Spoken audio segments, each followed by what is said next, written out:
Baru-baru ini beredar sebuah video yang memperlihatkan aksi seorang pengendara motor yang membawa muatan kandang besar. Video tersebut dibagikan oleh akun Instagram Kabar Bintaro. Terlihat dalam video seorang pengendara sepeda motor yang juga merupakan pengemudi ojek online atau ojol mengendarai sepeda motor miliknya secara perlahan. Hal itu lantaran ia membawa kandang berukuran besar dengan dimensi panjang melebihi motor.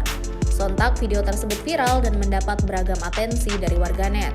Warganet menilai aksi tersebut dapat memicu kecelakaan.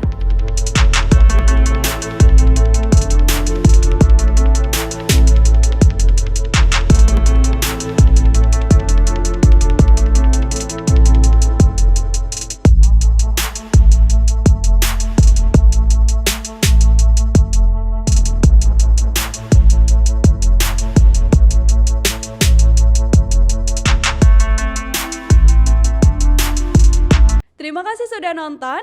Jangan lupa like, subscribe, dan share ya.